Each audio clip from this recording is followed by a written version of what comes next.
Assalamualaikum warahmatullahi wabarakatuh. Waalaikumsalam warahmatullahi wabarakatuh. Alhamdulillah wa syukurillah. Pagi hari ini kita masih diberikan nikmat berupa nikmat kesehatan, iman-iman hingga kita dapat berkumpul kembali bersama-sama di musala tiba yang kita cinta ini. Selawat dan salam kita sampaikan juga kepada junjungan kita Nabi Muhammad sallallahu alaihi wasallam.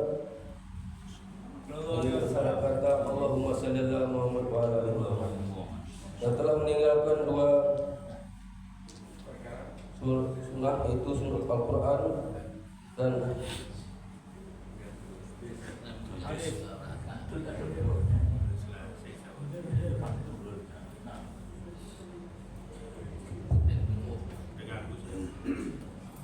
Bapak Ibu, sedang subuh yang dimuliakan Allah.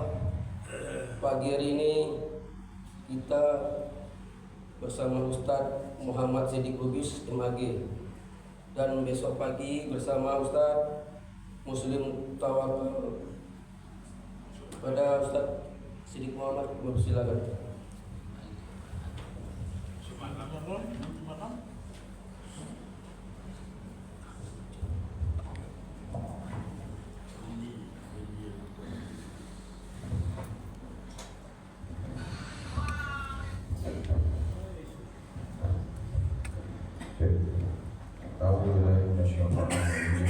Bismillahirrahmanirrahim.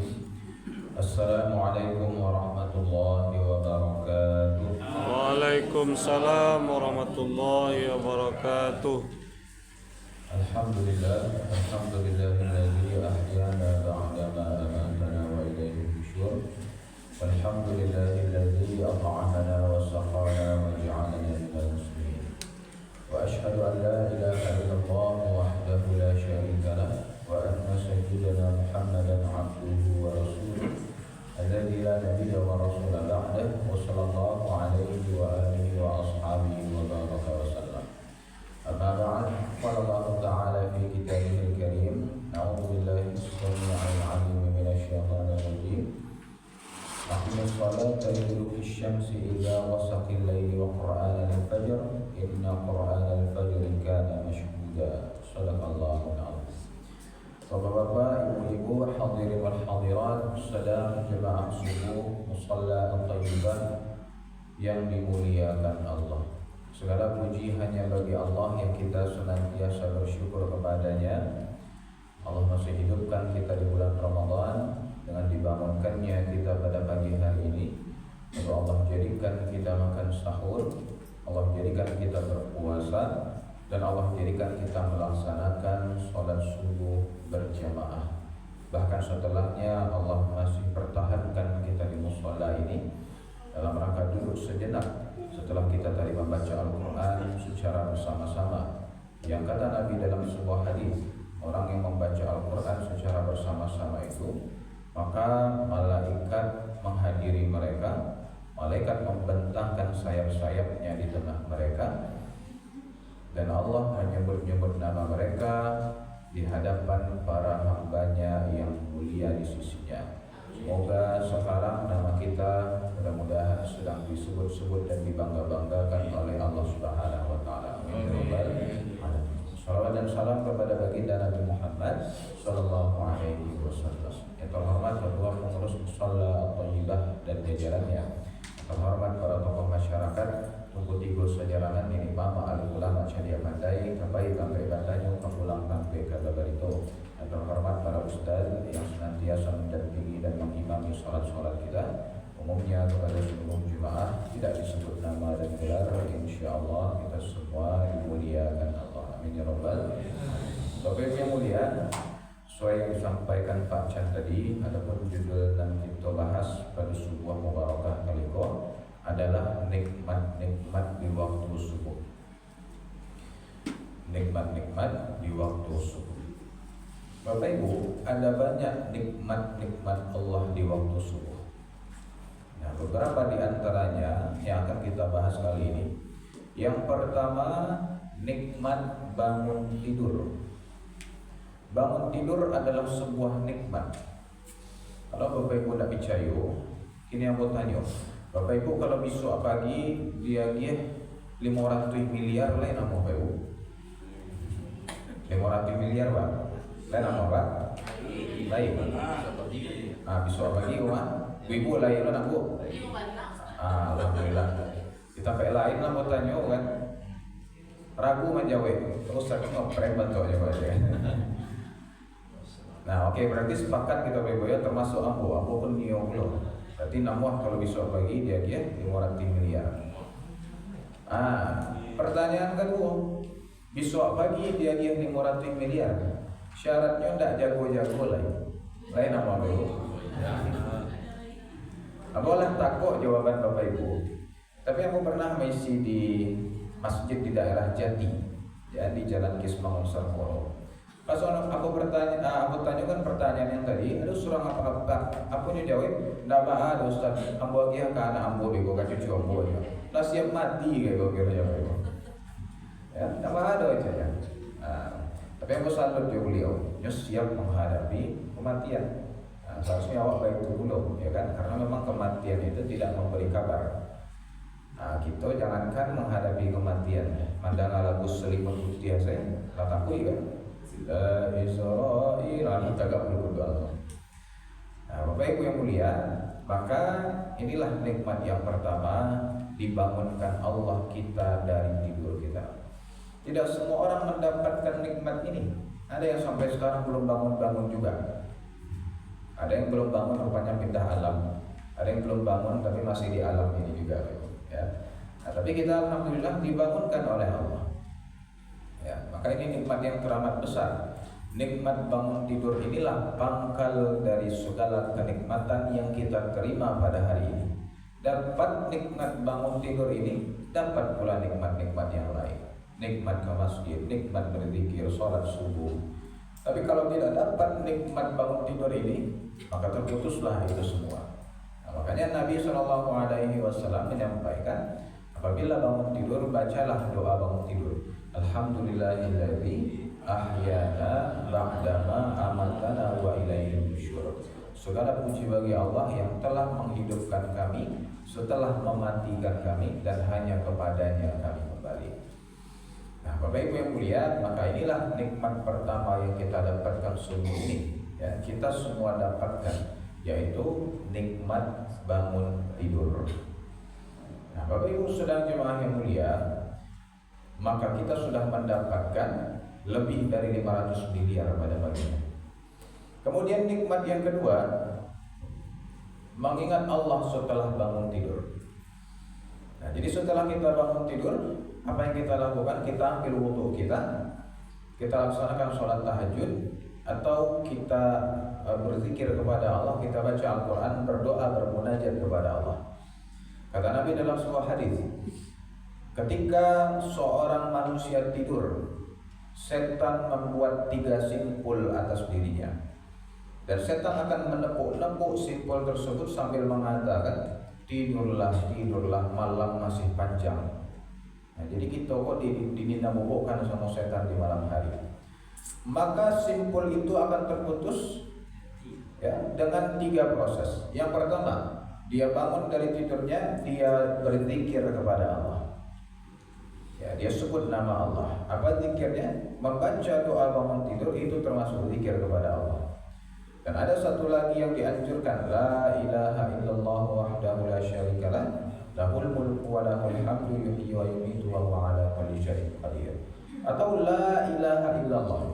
Nah, jadi kok istimewanya Bapak Ibu? Jadikan ketika kita bangun tidur, nama Allah yang pertama kali kita sebut.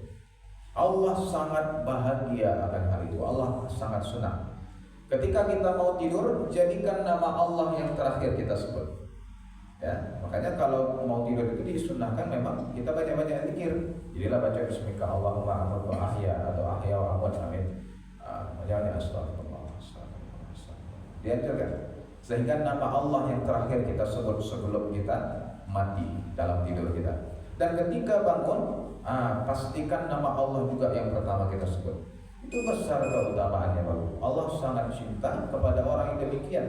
Dia jadikan Allah di akhir dan Allah di awal. Maka ketika orang tidur, la ilaha illallah atau subhanallah, atau baca doa bangun tidur. Nah, maka setelah kita bangun dari tidur kita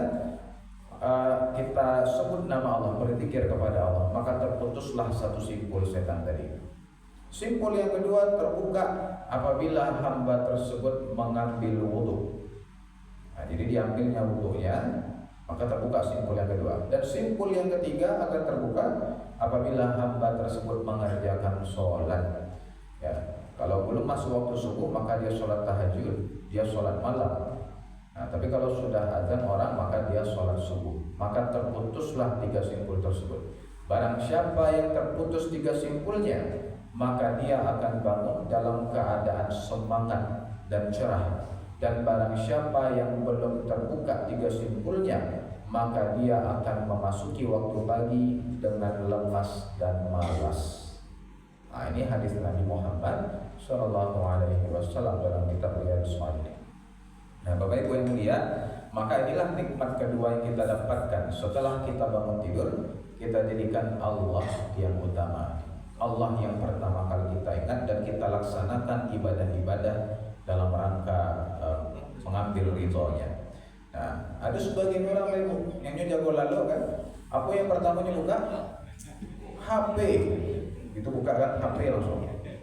Assalamualaikum tapi sampai jam 5, sampai orang azan subuh, itu udah terasa itu. Nah, kadang baru buka HP itu langsung TikTok nih buka. Pagi-pagi lah TikTok nih buka dan dibuka WA kan. Entah siapa lo WA, sosok buka WA lo, padahal tidak ada orang WA kan. Nah, maka ini orang yang terlalaikan, dia dapat nikmat di waktu subuh, tapi tidak dapat nikmat selanjutnya, nikmat mengingat Allah, ya, nikmat beribadah kepada Allah setelah sholat subuh tersebut. Nah, maka insya Allah inilah yang kita semua dapatkan. Bangun tidur kita sebut nama Allah dan kita lakukan aktivitas-aktivitas. Sebelum azan subuh berkumandang, maka masih sepertiga malam terakhir. Dan sepertiga malam terakhir adalah momen yang paling dicintai oleh Allah bagi hamba-hambanya. Maka kata Allah, siapapun hambaku yang berdoa ketika itu aku kabulkan. Siapa yang meminta ampunan aku berikan. Siapa yang minta ini itu aku berikan. Makanya orang-orang yang rajin sholat tahajud itu perhatikanlah bagaimana hidupnya lancar jaya. Nah, Bapak Ibu sedang jemaah yang dimuliakan Allah, itu nikmat yang kedua. Kemudian nikmat yang ketiga, Allah jadikan kita sholat subuh. Dalam sebuah hadis riwayat Imam Bukhari dan Muslim, Nabi SAW bersabda, La salatan athqala 'ala al-munafiqin min salatil fajr wal 'isya.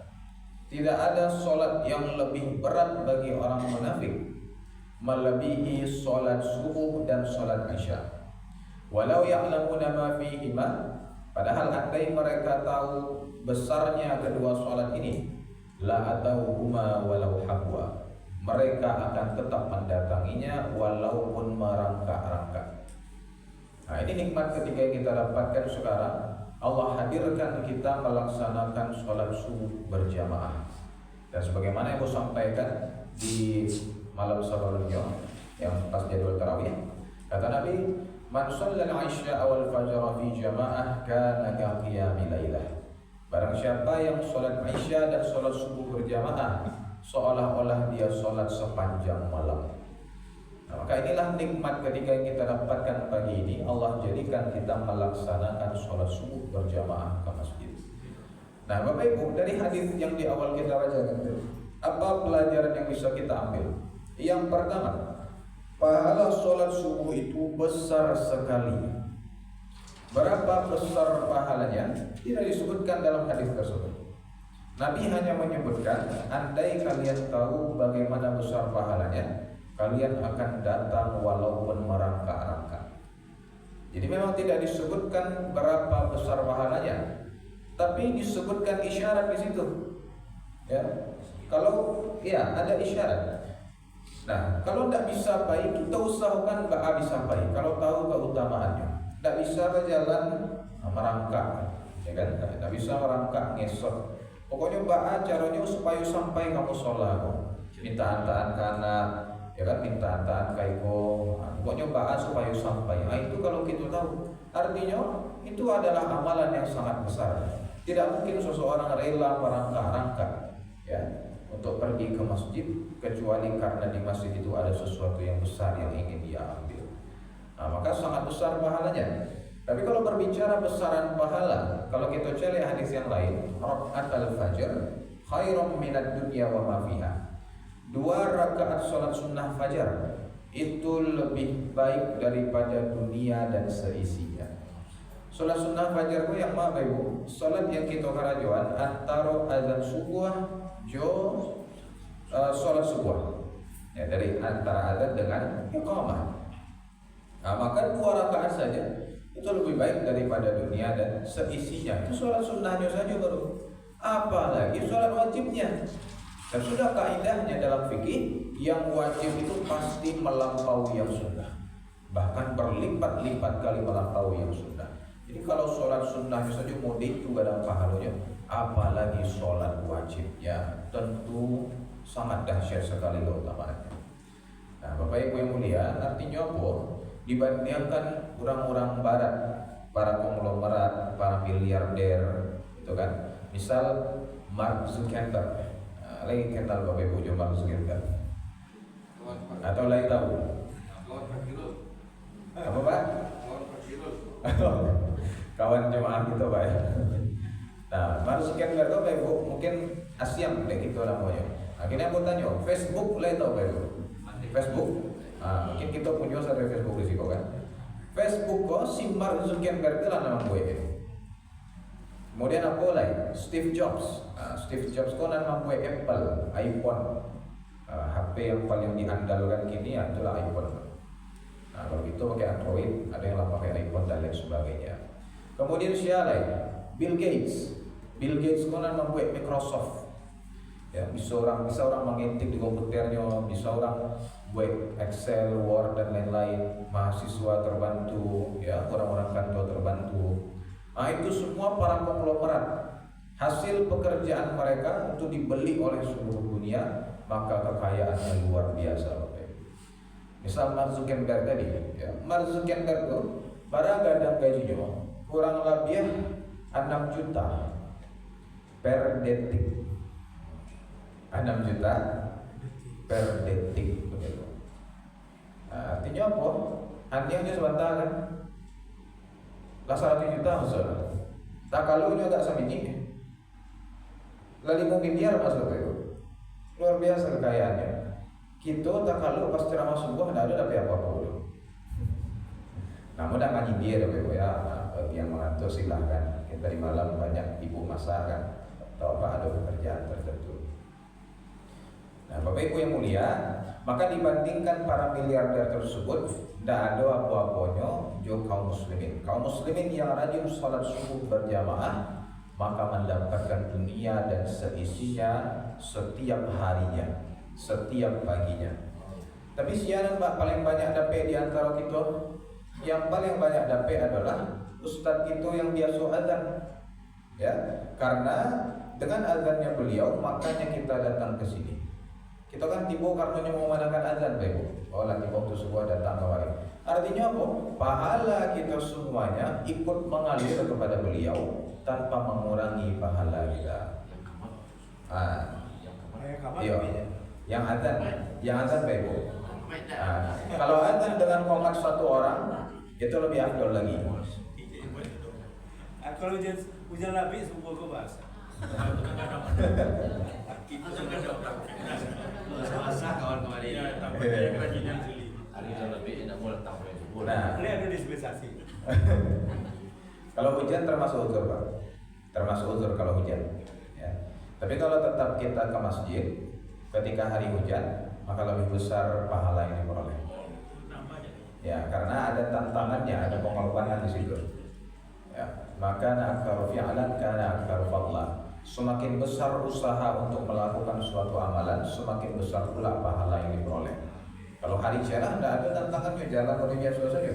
Tapi kalau hari hujan, ada payung yang dipakai, ada talakuang yang takut basah, sarung yang takut basah, gitu sikapkan kaki yang kotor. Semua itu tidak sia-sia di sisi Allah. Allah itu asy-syakur, maha menghargai. Jadi setiap usaha hambanya sekecil apapun itu Allah memperhatikan. Allah itu al-hasib, maha memperhitungkan setiap amalan yang kita lakukan, kecil atau besar, walaupun sebesar zarrah, itu diperhitungkan oleh Allah Subhanahu wa taala. Jadi kalau hujannya masih bisa kemas haji, dianjurkan kemas haji Bapak Ibu agar lebih besar yang diperoleh. Nah, cuma kalau tidak kemas haji tidak wajib karena hujan termasuk uzur. Tapi kalau kita haji di masa Nabi kan kalau ada payung Bapak Ibu, kalau ada mantel, ya kan? Nah, makanya seperti itu. Kini lah mudah zaman. Bahkan lah ada oto kan? Nah, di oto sih balik ke musola bisa. Besar tu. Apa? Tapi tu besar. Oh, tapi oto basah lah. Ya, orang baru baca cuci lah, Pak. Cuci betul Ya, kan? betul. Betul kalau bakal lampu. Masya Allah.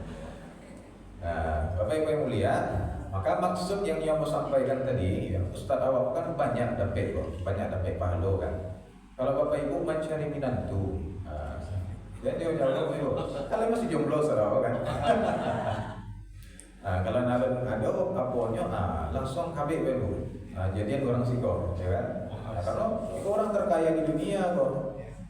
Tiap subuh dapat pahala yang kadang, kan? Tapi udah miliar mah. Barang dunia dan seisinya beliau dapat. Biar barokah kampung gitu Bapak Ibu. Jadian beliau imam di siko. Salam lampunya, ya kan? Jadi orang simbol sekali. Fasilitasi ya, berikan pasangan kepada beliau. Les setuju kan? Nah, banyak kawan-kawan anggota kayak itu banyak, Pak Ibu. Nah, jadi luar biasa dari itu kan, dicintai oleh jamaahnya. Kejadian orang situ. Gagal loh, Ustaz. Gagal loh. Nah, kalau imam-imam pasti gagal ya. Nah, jadi mendukung di segala aspek. Bapak Ibu sedang jemaah yang mulia, maka inilah pelajaran pertama yang kita ambil dari hadis tersebut. Sholat subuh ini sangat besar pahalanya. Kemudian pelajaran yang kedua yang kita ambil, kata Nabi, tidak ada sholat yang lebih berat bagi orang munafik kecuali sholat isya dan subuh. Maka pelajaran kedua, inilah sholat yang paling berat bagi orang munafik. Sholat subuh ini yang paling berat. Kenapa paling berat? Karena waktunya ketika orang sedang sibuk-sibuknya. Nah, kalau sholat zuhur itu waktunya ketika isoma, istirahat, sholat makan, jam istirahat. Jadi tantangannya minim. Makanya kalau zuhur orang ramai, saya lihat Ibu, kalau zuhur kan sampai 5 saf bagai di tempat kami, itu sampai 5 saf, 6 saf, 7 saf bahkan. Kemudian sholat asar juga di waktu isoma, orang sudah mau pulang kerja. Nah, jadi masih cenderung ramai. Sholat maghrib, sesampainya di rumah langsung mandi, langsung bersih-bersih, pakai baju, bersiap-siap untuk pergi ke masjid. Makanya maghrib pun minim tantangannya, karena memang momennya pas. Ya, makanya maghrib itu ramai orang sholat berjamaah. Tapi ketika waktu isya, waktu isya itu waktu malam, orang sudah mulai banyak yang tenggelam dalam aktivitas dunianya. Orang yang bekerja tadi malam-malam waktunya sanang-sanang, waktunya beristirahat, waktunya melepaskan penat. Nah, jadi malam itu orang sudah aktif dengan aktivitas dunianya. Ada yang apola, nonton TV lah, ada yang main game lah, ada yang ngopi, mauta segala macam. Nah, sehingga lihatlah ketika waktu isya lebih sedikit yang datang ke masjid kita. Kalau bulan puasa ramai, Ustaz, bulan puasa itu ramai karena ada sholat tarawih kan. Tapi kalau bulan-bulan biasa, maka tidak seramai itu. Adalah beda, Ustaz. Sudah terawih itu beda sedia. Makanya itu Pak, Al-Maidah tadi itu tujuannya kan. Nah, Bapak Ibu yang mulia, maka ini sholat isya sudah ada tantangannya di situ. Maka butuh keimanan untuk bisa menghadirinya, untuk bisa meninggalkan sinetron yang sedang sero-seronya tadi. Nah, itu butuh keimanan. Ya, untuk meninggalkan kopi nan alun habis tadi, kira seruput kopi tadi itu butuh keimanan. Nah, maka ketika sholat isya sudah ada tantangan, maka besar pahala bagi orang yang melakukannya karena sudah ada tantangannya, sudah ada challenge di situ. Apalagi sholat subuh. Nah, sholat subuh ini terjadi ketika orang sedang sibuk-sibuknya. Sibuk mana orang ketika subuh apa itu? Sibuk lalu. Nah, lalu apa itu? Walaupun nanti yang saja, jangan salah. Lalu itulah yang paling sibuk jelas. Lalu itulah kegiatan yang paling sibuk. Kalau Bapak Ibu nak percaya, coba kalau ada kawan yang lalu kan, coba sapu je. Manjawe dah ya.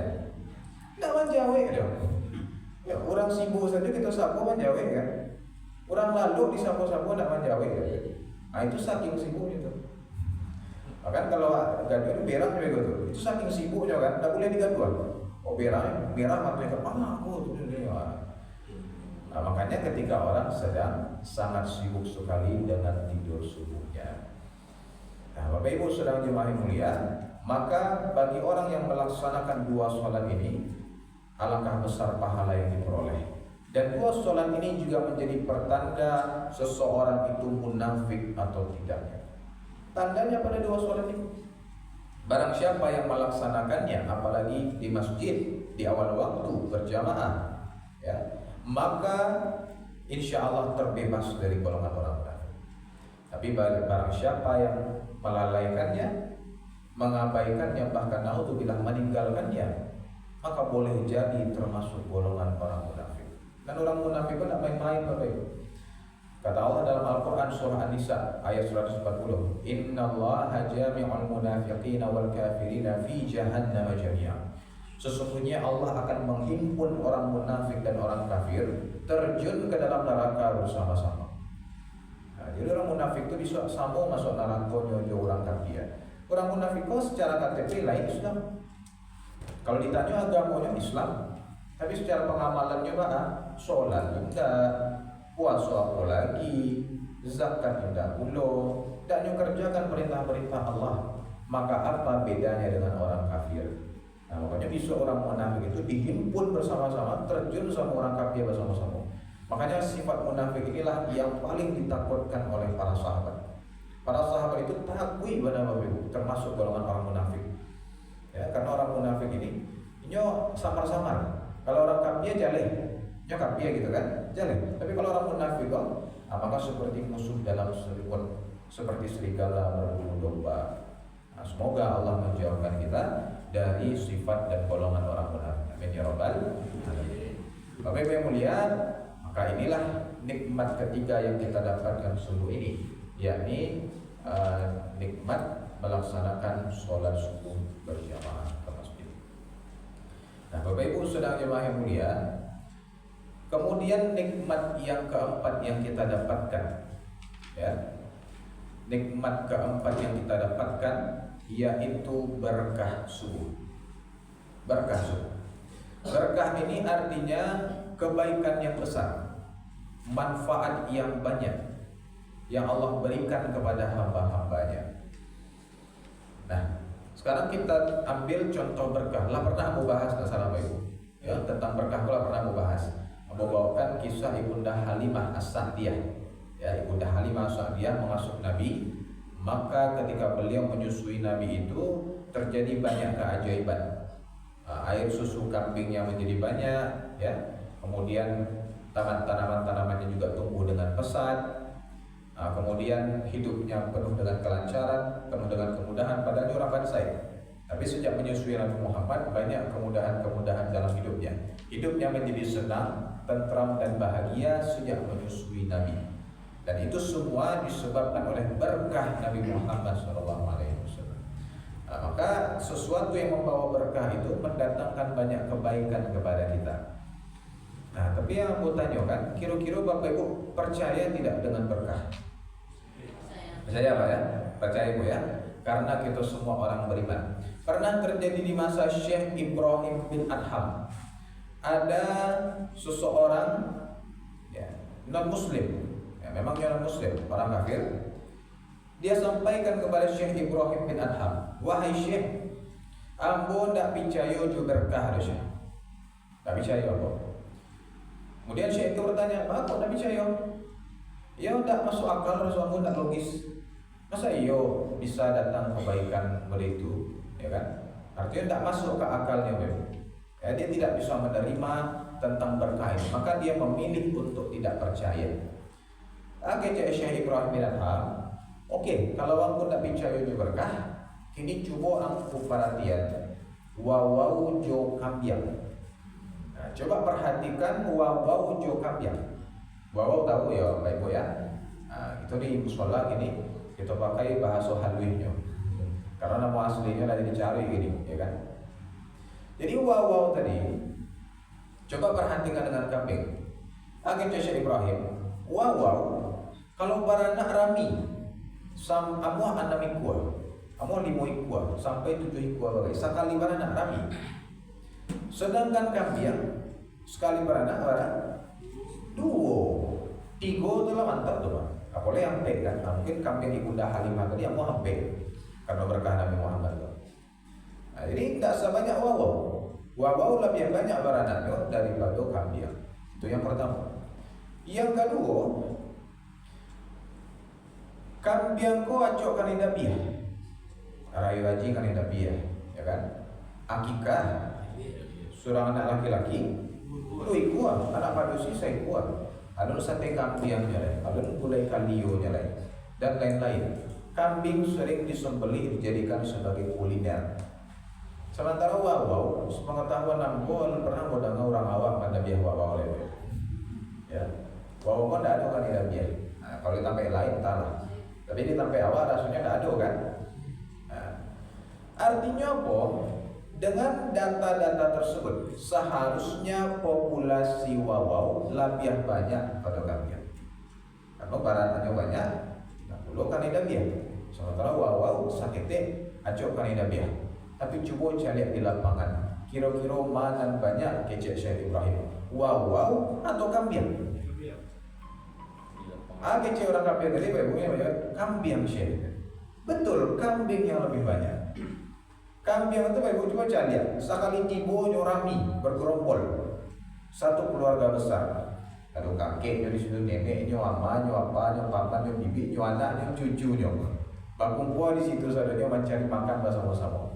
Dalam satu gerombolan, mencari sia kakeknya, cari yang paling panjang janggunya, mencari sia cucunya, cari yang paling ketek, ya kan? Nah, rami, ya makmur itu artinya rami, ya. Satu keluarga besar, satu gerombolan. Sama terus, wawau cari lah, cie-cienya. Wawau kan cie-cie, tidak pernah aku cari wawau itu bergerombol mau dikambing, kecuali wawau yang dibawa majikannya, pai buang air ke Banda Bakali. Jadi aku tinggal di Banda Bakali bro. Jadi orang daerah situ itu kan ada yang piara wawau. Sampai sekali megang tuh Pak. Itu pun nyolari sama wawau itu kan. Payahnya megang itu jualan kayak tadi. Nah itulah aku cari wawau bergerombol. Nah, pernah aku cari wawau bergerombol mau dikambing apa? Itu kan juga orang main bola kan ganti olahraga. Iya coba ada juga sisi positifnya kan. Itu kan kue yang tariknya tuh ya kan. Olahraga. Ya. Nah Bapak Ibu, kemudian ditanyakan oleh Syekh Ibrahim, lain tawangku, ba'ako lebih banyak kambing pada wawau. Ba'atu Syekh. Kambing ko, katiko hari lasanjo, nyo masuk ke dalam kandangnya, sudah tu nyo lalu, besok subuh, malaki orang akan subuh, memasuki waktu subuh, nyo jago, kambing jago di waktu subuh. Sementara wawau sepanjang malam juga tanggang manggonggong saya kerajunya. Beko hari raja 3 atau jam 4 baru nyolalo. Kambing jago di waktu subuh, wawau tak kalau di waktu subuh. Kambing dapat berkah subuh, wawau tak dapat berkah subuh. Itu makanya lebih rapi kambing pada wawau baik. Gara-gara berkah subuh. Nah, Bapak Ibu yang mulia, sebenarnya masuk akal juga yang beliau sampaikan. Oke, kalau kita nak percaya kambing tadi, kita ambil hewan yang lain, ayam misalnya. Ayam kau tahu, lahado, Kentucky lah, KFC, CFC, Texas Chicken, ayam narako, ayam sarugo, macam-macam yang buat orang makanan kan. Iya, pas barale ayam kuno dihidangkan. Pokoknya ayam kau 5-5. Kali dabiah tiap hari, para juta ayam yang didabiah tiap hari itu. Tapi carilah sampai ini ayam kau tak pernah punah. Apa kira-kira sebabnya? Karena ayam polah yang menjagokan kita ketika subuh. Dulunya jago pada awalnya, maka dapatlah berkah subuh. Rami ayam tak akan punah sampai hari kiamat. Amun itu pula lembu Bapak Ibu, jawi, ya kan?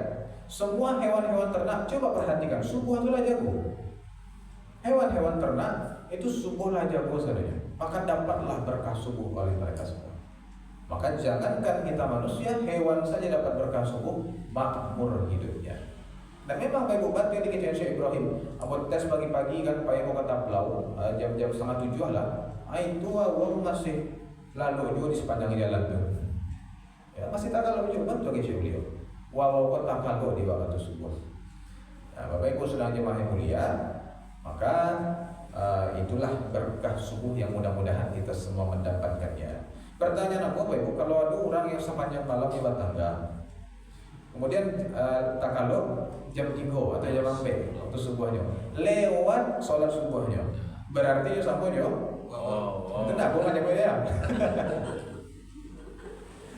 Bapak Ibu yang mulia, maka inilah berkah subuh yang kita dapatkan, dan modelnya macam-macam. Bisa jadi kesehatan badan kita, ya. Bisa jadi Allah lapangkan pikiran kita, Allah jernihkan kemudahan dalam berpikir, kecerdasan, ya. Bisa jadi kelancaran dalam usaha kita. Banyak bentuk-bentuk berkah tersebut. Yang pasti orang yang sholat subuh berjamaah ke masjid pasti mendapatkannya. Nah, dan lihatlah bagi mereka yang rajin sholat subuh, hidup mereka pasti dipenuhi dengan kelancaran. Aku pernah isi ceramah salah satu tampil, Bapak Ibu. Saat pas aku turun dari mimbar, akhirnya apa-apa dia lagain. Tak sampai 80 umurnya, tapi mataku masih tarang. Sholat masih tagak, ya masih fresh, masih segar-segar. Bahkan aku ragu beliau kok lah 80 tahun. Tapi itu kecil beliau, bantu yang Ustaz Ijaan terima. Aku itu benar rahasia Ustaz. Aku pagi aku selalu jauh. Aku tak lalu pagi, ya kan? Aku lakukan aktivitas di pagi hari. Dapat berkah subuh Bapak Ibu, panjang umur beliau sampai ini masih sholat ke masjid tagak, ya tidak sholat dulu. Luar biasa. Nah, Bapak Ibu sedang jemaah yang mulia, maka inilah nikmat keempat yang kita dapatkan, yakni berkah subuh. Maka bagi orang yang rajin sholat subuh, Allah akan berikan banyak kelancaran dan kebaikan dalam hidupnya. Bapak Ibu sedang jemaah yang mulia, maka inilah 4 nikmat di waktu subuh yang kita bahas dalam kesempatan kali ini. Yang pertama tadi, kita dibangunkan dari tidur kita. Yang kedua, bangun tidur kita ingat Allah. Yang ketiga, kita sholat subuh berjamaah ke masjid. Dan yang keempat, Allah berikan berkah subuh kepada kita.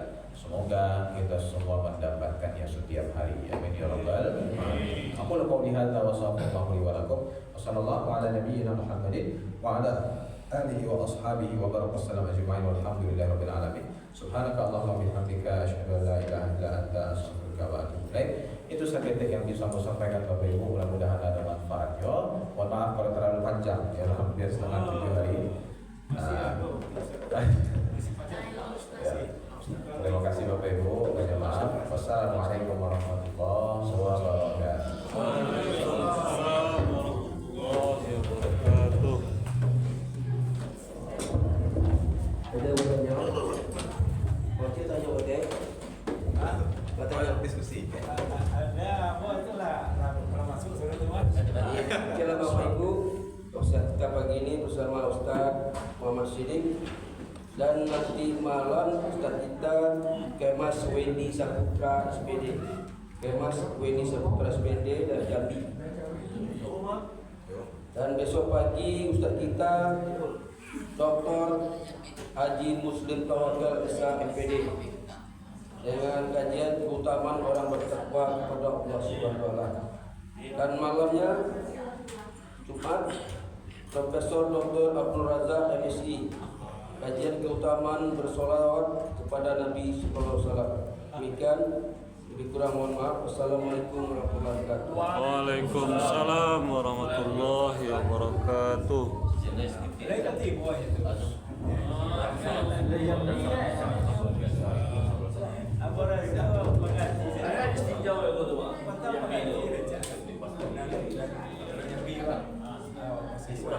yang di mana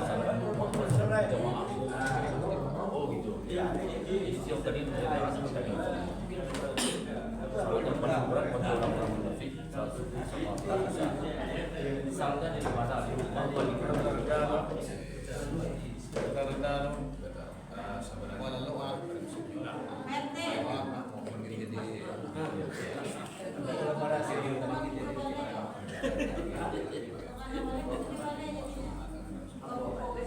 mencari pahala tidak ada.